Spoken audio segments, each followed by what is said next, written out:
My name is Alyah Baker, and I'm one of the co-founders of Culture Collective and the owner of Show and Tell Concept Shop.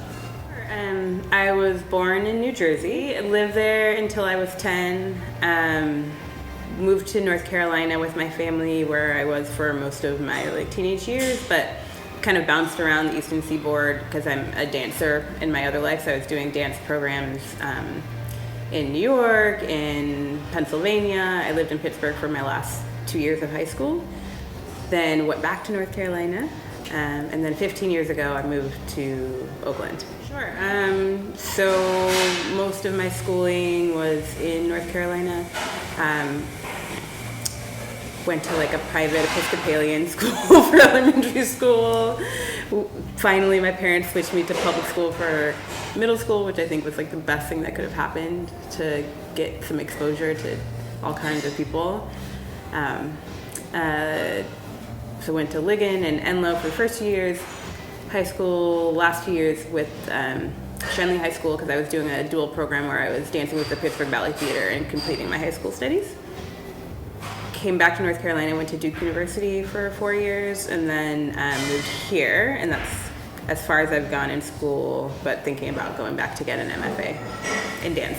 Yeah, mostly my work history has been either teaching dancing or in sort of retail fashion type fields. So when I moved here, I was dancing full-time and working part-time at the Gap, like so many people have worked at the Gap. I actually worked at the Gap from 1999 till 2011 and worked in the field as a sales associate, managed stores, assistant manager, and then took the leap to corporate in San Francisco and worked as a merchandiser there. First with Old Navy and various different divisions, so women's, baby, boys, accessories, non-apparel, maternity, and then went to Gap Outlet and did infant clothing there. Yeah. I identify as a queer woman of color. It's pretty eclectic. I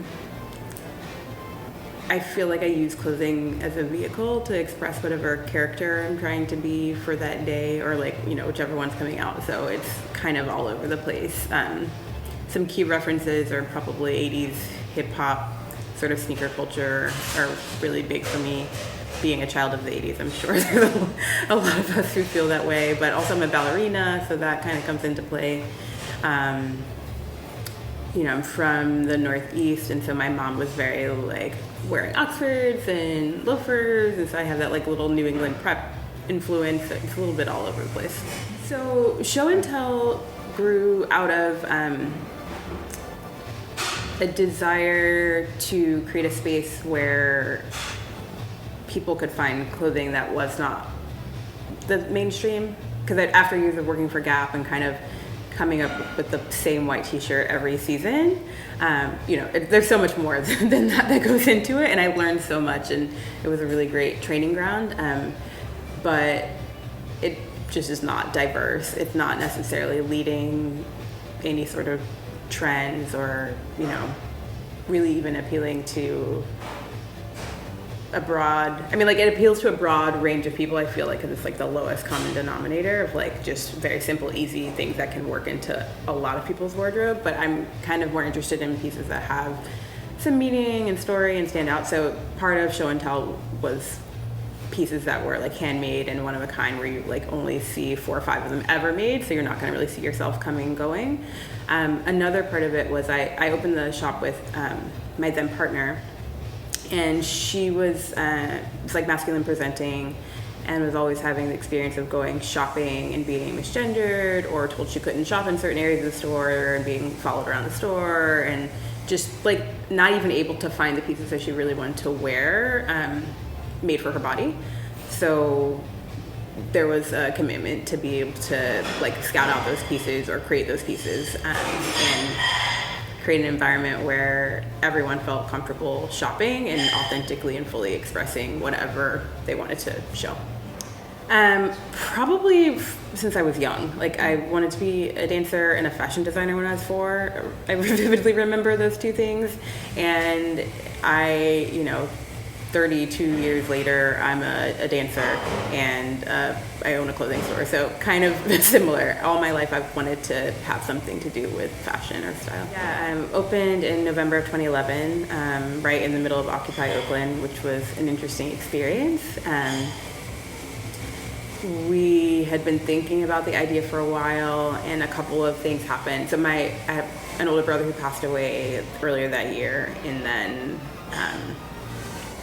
Occupy Oakland was going on, and there's the whole debate about don't ask, don't tell in the media, and so we were having lots of conversations around like what we were doing with our lives and how we wanted to live and what our values were, and how we can do things that appeal to the 99% versus like falling into that trap of trying to reach the 1%. Ethics, sustainability. So all of those pieces sort of kind of culminated and, inspired us to see if anyone would give us a lease. And they did, which I'm still shocked. Sometimes I walk around Oakland, I'm like, I can't believe I have keys to like all of these buildings in Oakland. It's pretty trippy, but yeah, we got lucky. They gave us a lease, and yeah, it was, so the original location is actually a couple blocks away from here. So kind of 14th and Broadway, there's a plaza called City Center. And I referenced Occupy Oakland because it was literally directly across from the plaza where everyone was camping out, and we were like in this shopping center that's still sort of like a weird strip mall shopping area, like directly across from where everybody was. And so that was an interesting place to sort of launch the business, but it was good. It was like the perfect thing that could have happened. Yeah, so for show and tell, it's just me. Nicole left the business probably like 3 years ago. At Culture Collective, which is sort of kind of expanded on what we were doing with show and tell, and kind of has a bigger community element, and art plays a bigger role. I have two co-founders, so Terry Sup-Wilson and Julia Sup-Wilson. They're married, they're a couple. Sure. So, well, kind of the origin story is that at show and tell,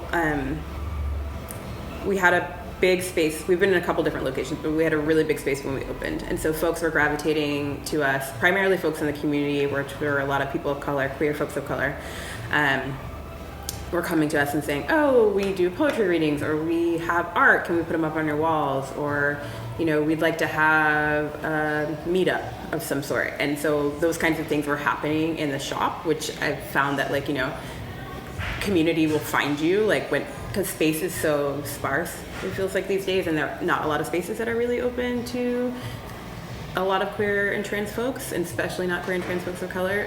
Folks will kind of find you and carve out the spaces that they need. So it just so happened that that was happening a lot. People were dropping by and wanting to sit around and work, co-work and do their work with me while I was there for the day. And at a certain point, after moving a couple locations, we kind of ran out of room to support that kind of engagement in show and tell. And I was trying to grow it as a retail business, and it just didn't make sense to have my friends sitting there on their computers while I'm trying to sell customers shirts. So Terry and Julie and I were at having drinks one night, and I was kind of talking about how we'd run out of space to do it in show and tell, and they were like, well, why don't we just open another place?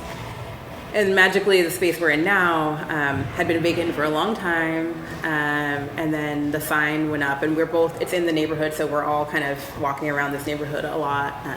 Saw the sign go up for rent, and we were the first and only people to see it. We kind of pounced on it and grabbed it so that we could kind of take some of the community elements from show and tell and really expand them. So here we do a lot of community programming. We do sort of quarterly or bi-monthly art openings. There's a cafe, which we added because we were like, well, what do people need during the day? A place to sit and work if they're freelancers, or maybe they're trying to be entrepreneurs, or maybe they are studying. And I love coffee.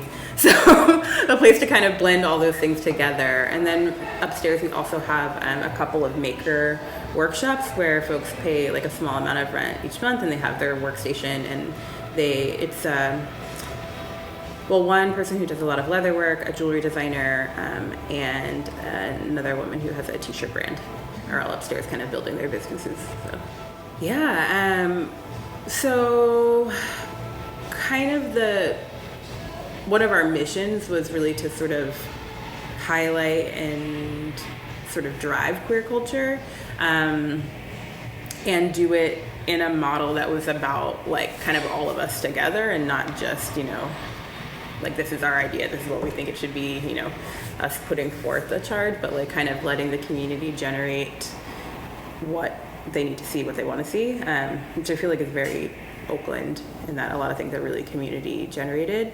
So that's how the idea, culture with the Q for queer and collective, because there are several businesses now that kind of tie into the space and work to maintain it, in addition to all of our community partners that are regularly renting from us or hosting events and partnering, things like that. Sure. So inside, right now I have kind of like an annex location of show and tell inside Culture Collective. And the difference between the space and the main show and tell space was, at the kind of broader show and tell, the filters that I was using were sustainability, marginalized communities, so like women, people of color, queer and trans folks, formerly incarcerated folks, handmade goods, and then things that were prioritizing like ethical and sustainable production.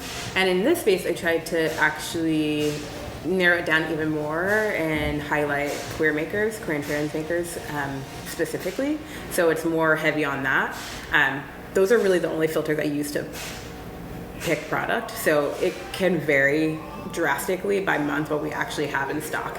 But sometimes it's body care by brands like Be Real Body, which are two women who live locally and make everything from scratch. And it's all like organic, luscious, wonderful body care. Jewelry pieces, sometimes vintage. There's a vintage dealer we work with a lot called Dylan the Jeweler, who's a queer femme and has an amazing collection. Like their family's been in the jewelry business forever, and this is their like extension of that. On occasion apparel, sometimes I design my own kind of in-house collection. I work with my mother a lot, which is a lot of fun. She has collected fabric my whole life, primarily from the African diaspora. So like tons of fabric and art around the house, and that's always inspired me. I've always been drawn to kind of like that color and texture. So a lot of those pieces will end up in the space. So it's a pretty eclectic mix, which I think makes sense considering my tastes are so varied. I really try to keep everything fairly accessible, but also appropriately priced for the fact that a lot of it's handmade and one of a kind. So that looks like pieces starting at, $5 to $10 for smaller, like pins or cards or paper goods, and then going up to maybe like $150 is usually my ceiling. Every now and again we'll go over that if it's something that's like super special or if it's shoes or something. But really I like to keep the bulk of the things between probably $25 and $65, $70 in the shop. I mean, we opened in the middle of downtown Oakland, which is, this urban center where like every single type of people is passing through the 12th Street BART station. So, it didn't make sense to me in this whole maker movement, American made emphasis, sustainability emphasis. A lot of things are just so outrageously priced that I'm like, that's not gonna be how people can get in on this party. Like if we really want folks to be mindful and think about sustainability and start thinking about like the quality of what they're buying, they actually have to be able to engage with it and not be turned off immediately. And that was a lot of like education in our store, because people think, especially as Oakland, we were kind of in the beginning of this kind of current wave of things really like shifting a lot in Oakland, a lot of boutiques and locally owned maker focused stores opening. A lot of folks think that instantly you walk in and it's going to be just like astronomically priced. Everything is, $100 and up. And I just could not even, I can't afford that. And I couldn't bear putting a store like that felt totally elitist and sort of, excluded a lot of people just off the bat, in the middle of downtown Oakland. where you're getting like every single person from, you know, folks who are maybe in the financial world who can afford it and are buying up the $1 million houses in Oakland, or tech people, and also people who are on fixed income. I've had like amazing customers who wanted to buy something, and like, for instance, my mom makes quilts, and those tend to be a little bit more expensive because there are hours and hours of labor and lots of fabric that goes into it. So maybe like $200, $300, which is actually still even like low priced for a quilt. Like if you look at Anthropologie, it's probably like $700 or something. But anyways, this one older black woman on a fixed income really wanted this quilt, and she was like, okay, can I put like $25 down on it today and come back and like pay for it, you know, as I can afford it? And I was like, yeah, totally, we'll hold it for you as long as you need. And she bought it. She ended up paying it off, but it took her, you know, she came like for a couple months, and then she didn't come for a couple months, and then she you know, then she came back again, and she did what she needed to do to be able to have this piece that she really loved and wanted. And, you know, that feels good to me, to be able to work with customers that way. It's maybe not like always the smartest bottom line decision, but I don't think I opened either of these places to really be about like making money in the bottom line. It kind of, I mean, if I wanted that life, I would have stayed at my corporate job at Gap, because that's the life I had then. You know, like I could do pretty much whatever I wanted to because I had a good steady income. But so that's hard. I've been into designing, like, so one thing we're known for is having a lot of different like t-shirts or sweatshirts that have interesting slogans, and they vary on being like cheeky sometimes a little bit political. So I've definitely done a couple of t-shirt designs that have been fun. I think my favorite pieces though of late have been doing a lot of textile work with my mom. So just picking these really gorgeous fabrics. So we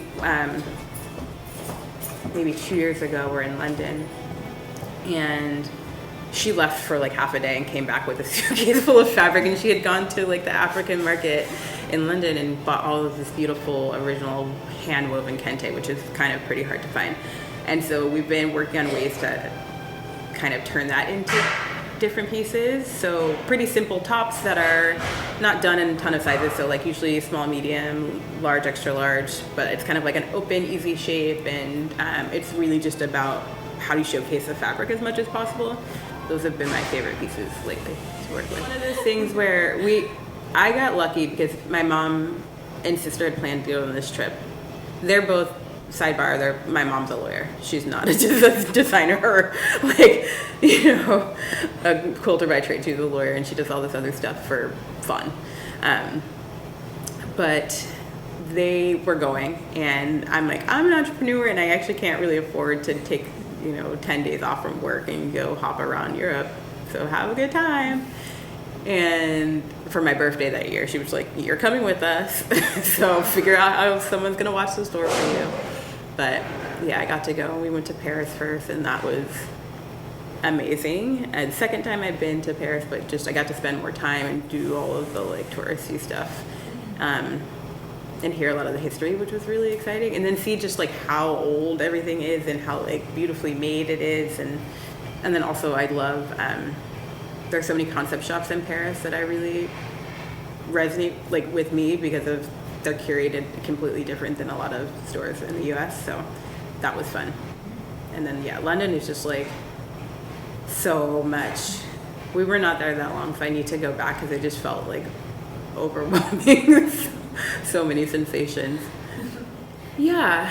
I mean, I think by virtue of me being the person who's curating a lot of the pieces, they really are a reflection of my politics. And even, you know, in the last couple of years, I feel not afraid to just be like, this is a Black-owned shop, and, you know, there's going to be some things in here that are explicitly about, like, Black folks and kind of what we're experiencing, or for Black folks, you know, certain, especially too when we're working with, you know, diverse cultural backgrounds and people are making products that are not shouldn't necessarily be consumed broadly. There's like a little process of education that goes on like, where is this fabric from, and kind of what are the meanings, and, you know, is this something that you should be wearing, or just being like really mindful about pieces that you're putting on your body. So that's a big part of the shop. And then, you know, like I said, we'll have slogans about, like, So Black, So Beautiful is one that I've been working on for the last couple of years, where we've done prints and t-shirts and tote bags around that theme, just kind of like self-love and being proud of being a Black person in this country, which can be really challenging often. So that definitely is a consistent thread in sort of like our social media presence, and shows up in the assortment often.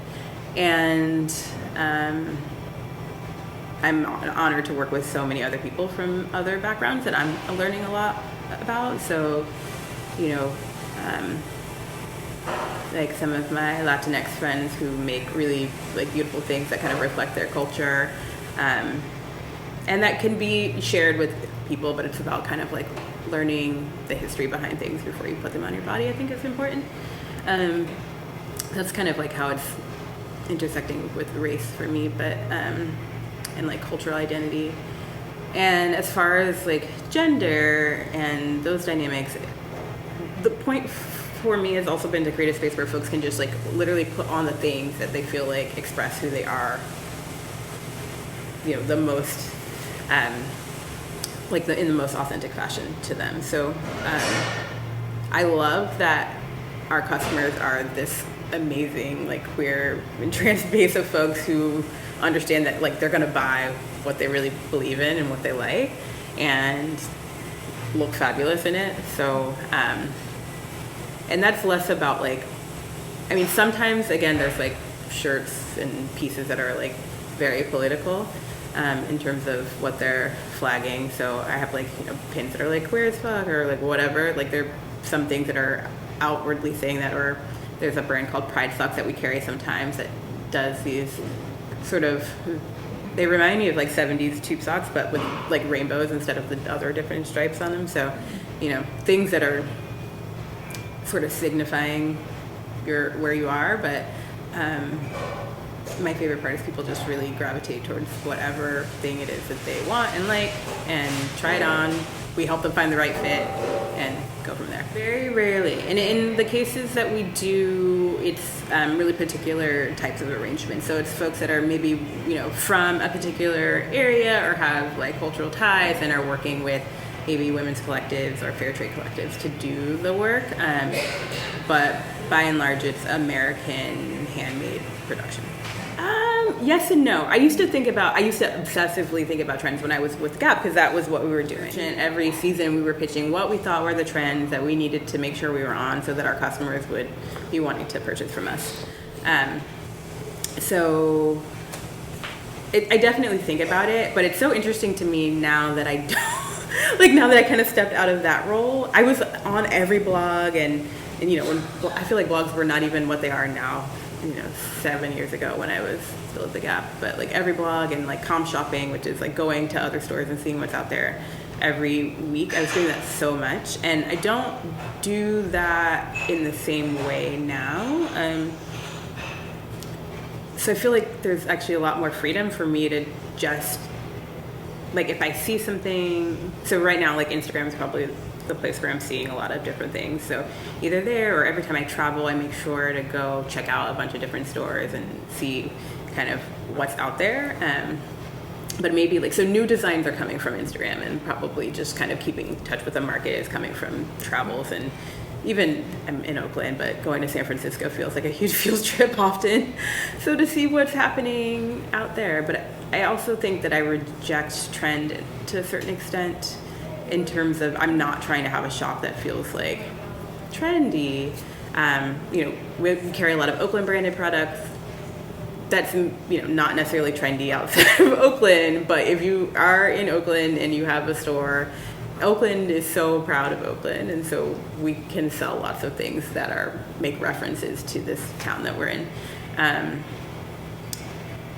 Some things tend to kind of be on trend, so I would say like some of the kente fabric, and especially now with just in the last couple of weeks with Black Panther.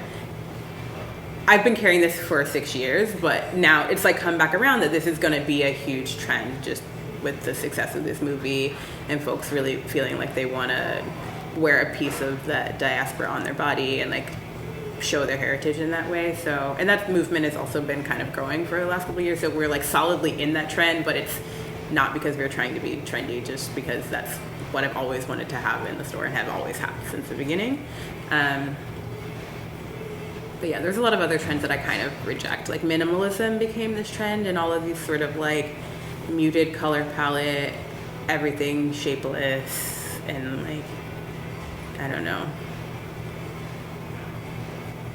I don't even really know how to describe that sort of like uniform of very pared down every piece has been pretty trendy. I would kind of say it's like the Everlane effect that's happened in the last couple of years, and you're hard pressed to find anything like that in the store. Like every now and again I'll have some layering pieces because they're important, or like a perfect white t-shirt, nice to have that, or black t-shirt, whatever, but I'm not going to be the store you go to for like the basic stuff. It's going to be more about the things that have personality. Yeah, so based on where we have been kind of located in the, 4-block radius, it's kind of shifted a little bit, and it's also shifted a lot over the last 6 years, just with the demographics of Oakland changing so much. I feel like we definitely had a lot more like low-income folks shopping with us when we first opened, than I see even in downtown Oakland now. Like, mostly it feels like a lot of tech folks and a lot of just developers and more affluent people walking around downtown, which is in direct correlation to who's living here now. But I think that I feel fortunate that we've kind of established a pretty strong community of folks of color, of queer folks who seek out our business. So not even just like in Oakland, but folks when they're traveling in town kind of have found us and like look for us to come shop and get some of the pieces, which is great because I don't necessarily do a lot of online business at this point. That's something I'm looking to grow. But when people come to the area, they'll come find me and shop with me, which is great. And I think that's important. Like the in-store experience is a big part of it. I'm probably a little bit of a late like tech adopter anyway, so I'm always like, what this like tangible human exchange is actually really important to me, and talking to people about the products. And most of our products are not nationally or internationally known, so it's nice to be able to have a conversation and say this is made by this person, and just really humanizing the process feels good. But yeah, it's changing, which is an interesting thing. So that's why I think it's actually important for me now to be branching out and really having a bigger online presence so that we can reach folks and communities around the world that are aligned from a value standpoint with what we're doing. So Show and Tell has been in 3 locations, not including like the annex that's in here. Yeah. In terms of to get actually seen online is a whole science, which I don't really want to spend a lot of time on, but I know I'm going to need to learn. That's a great question. So it varies. Long answer to that question is, so Show and Tell's been around for 6 years. I think in the beginning we were using a lot of folks' kind of stock photos. So whatever, because I didn't necessarily have the bandwidth to be photographing all the product myself, or necessarily shooting on models or whomever, people.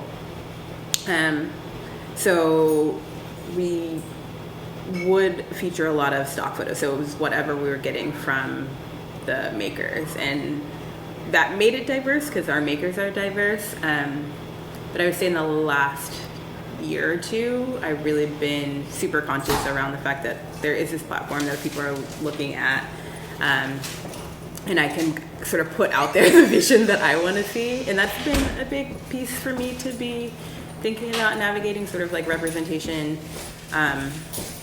in various ways as a queer woman of color, as a queer woman that sometimes presents as femme and has like passing privilege in terms of like that feminine presentation, and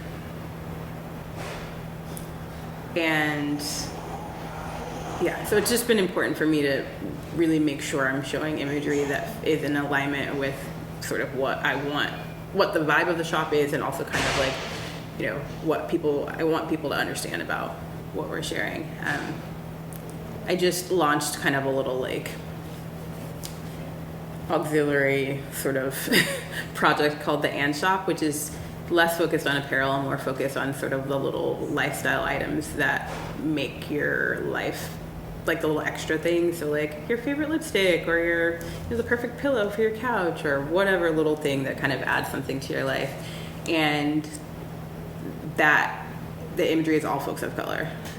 And I don't know that I knew that was what was going to happen when I started, but that's just kind of how it's been developing. I've been able, again, Instagram is like a treasure trove. You can find so many beautiful images, and it's cool because I get to get introduced to so many artists that I would have not known before, and that to me feels like more inspiring and kind of what I'm incorporating into my design process now. It's like those beautiful pieces of art that I'm seeing on the internet, more so than like what you're seeing on runways necessarily.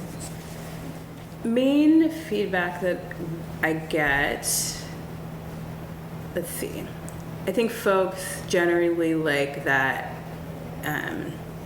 it's going to be something new and different every time. So someone one time equated it to like a little treasure hunt. They're like, I come in here and it's not necessarily like all the tops together, all the pants together, whatever, you know, it's just sort of like a collection of objects and items, and they get to sort of sift through and find the thing that jumps out at them. So that was really cool. They're like, it's like a little treasure hunt, and I like that every time. A lot of people like the actual just vibe and feel of the space, which is nice, and so they come to take a break or come to just look at something different than their computer screen, which is also great, and have a moment of just appreciating beauty or craftsmanship. So that's cool. And then maybe my favorite thing is that people say that they feel welcome. So like not judged and able to just be 100% themselves and know that they're going to find something that is for people like them. I've been pretty fortunate not to have a lot of negative feedback, and especially not particularly within the community. I think that it seems that a lot of us are on the similar wavelengths around like ethics and values and kind of why we're carrying the products that we are. Every now and again, someone will, you know, call something out or ask a question or want to know more. And that's good for me. It just like keeps me on my toes and makes sure that I'm not playing into, you know, systemic dynamics that I need to be really mindful of. So I can thank the community for constantly keeping me on point, which sometimes feels like a, you know, when you get to a certain point where there's a level of visibility, it's kind of like you want to be like the magician in the back, sort of like doing the things and not like highly visible, but it sort of doesn't come with this role. Visibility, especially since I'm usually the one who's like in the store. People will call me show and tell walking down the street rather than my name, so it's association. But you know, I don't think I've had anything that felt overwhelmingly negative.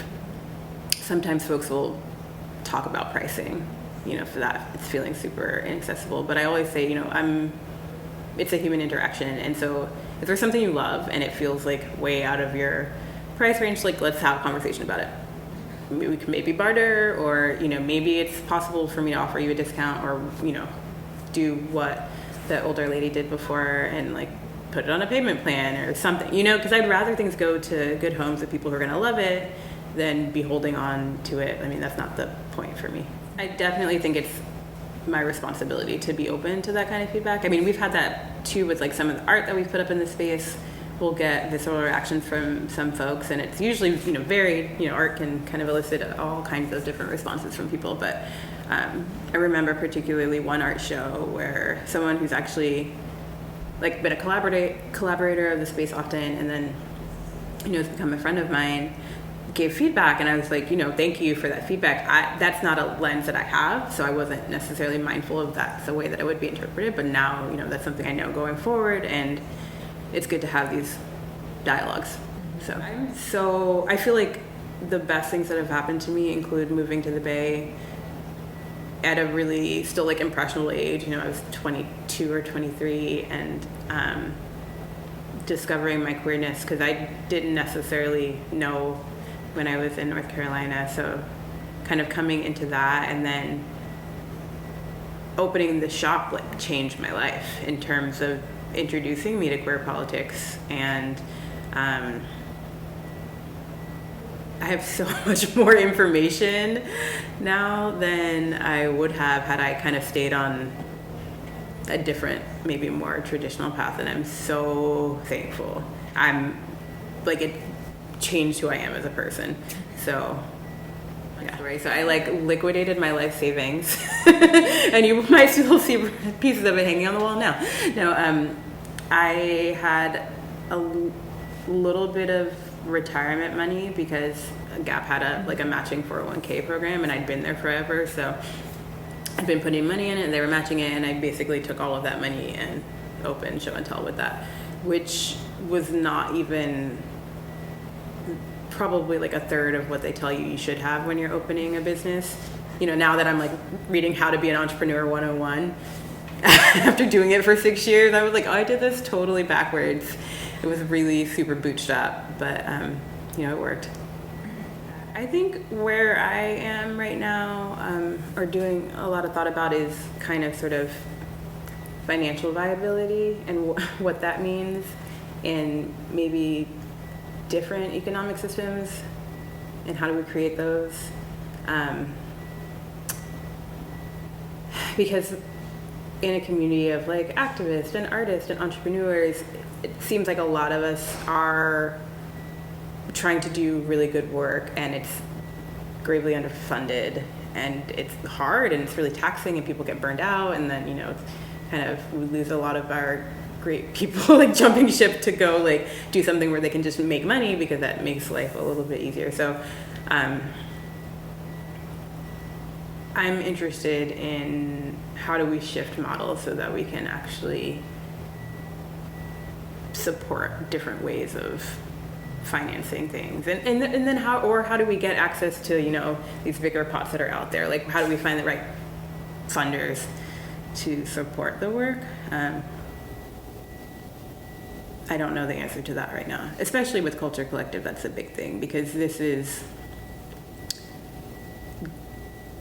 definitely like community supported. So the founders, we've not taken a salary for the 3 years that it's been open.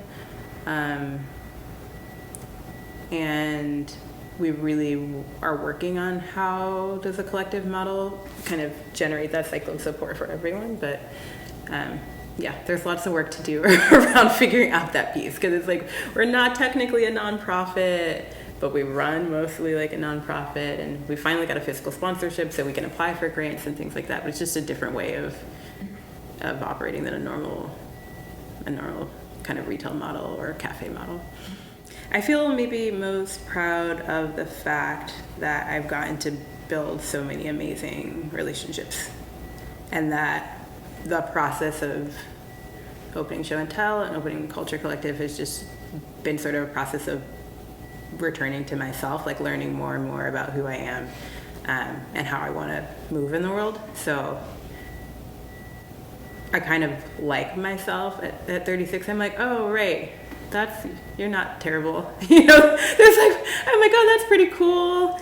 I've gotten to like aspects of myself that before might have, when I was younger, it maybe caused me some pain, or I wasn't super comfortable with. Yeah, maybe that's what I'm proud of. It's weird to me, the whole thing of like knowing that I wanted to do this when I was young, or kind of pursue similar paths when I was young, and doing it as an adult and like reflecting on how I got there and what it's about. But yeah, I'm glad that I'm in a field that I get to express myself, and it's constantly, there's so much inspiration and so much beauty to hold on to when things are really hard outside of here. And I feel like I have other friends who are like, shutting down bridges and, going to the courthouse and in the streets, like, and creating policy, and those are not the things that I necessarily feel comfortable doing, but I do feel super comfortable like making connections and holding space and making sure folks feel comfortable and, you know, look good while they're doing it. You know, those things that I think add like a little bit to life too. So I think again for me it comes back to the relationships. Those are the, like if these businesses went away, which, you know, I'm thinking about going back to school, so that might actually be something that I have to take a step back from kind of this sort of work for a while. The relationships would continue. That's been the most successful piece, building community, feeling actually like integrated into the fabric of Oakland. Because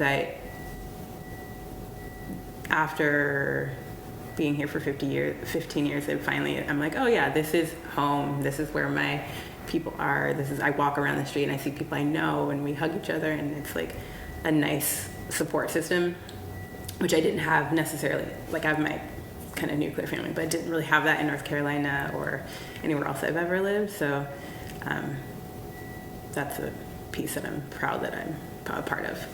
I mean, I think, honestly, like when I told you I was so super surprised they gave us the keys, I was like, who thought that they would have given these like two Black girls keys to this building in Oakland and let us just like, you know, have a shop and do our thing? That was shocking, like literally shocking.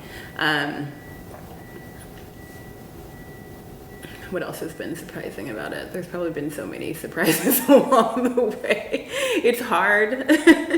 That's not necessarily, I'm a fan of hard work, so that's not super surprising, but it's a different kind of hard work than it was being in a corporate job.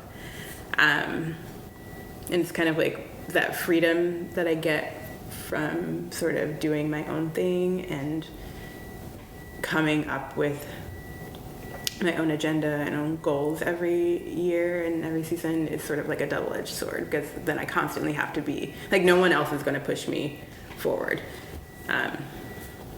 or do the work for me. So it's kind of one of those things, like if you're not super self-motivated and can constantly be sort of rethinking and reinventing how you want to keep pushing ahead, your business will get super stagnant. So you kind of have to be like wanting to do that work constantly. That's maybe a surprise. It's not like you make it, or maybe even if you've made it to a certain extent, there's still like so much more to be done. So the constant struggle is like asking for help.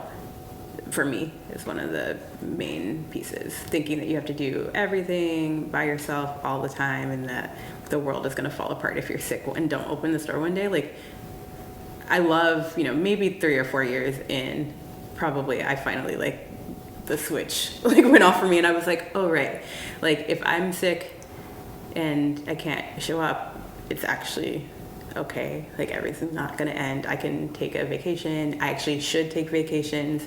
And so now I'm to the point where I plan breaks. I try to make sure that I get out of Oakland quarterly, because otherwise I'll go a little bit nuts. But that was the main piece. And then knowing that if I'm planful, I can say, oh, okay, I'm going to be gone for 5 days. Is there someone that I can cover? And I have people now who I've worked with often enough that are contractors that can kind of like pop in and out and help with different things. So that's a huge relief. But it took me a long time to realize, like, you don't have to sort of suffer in silence.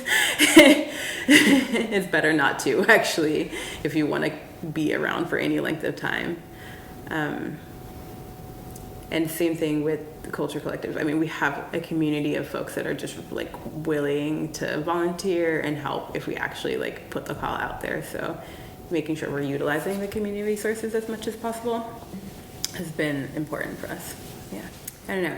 I think the experience has been interesting for me because like this is the way that I get to express my creativity. And I kind of reference being a dancer, so like this work and dancing are kind of two ends of the spectrum for me in terms of showcasing who I am and communicating.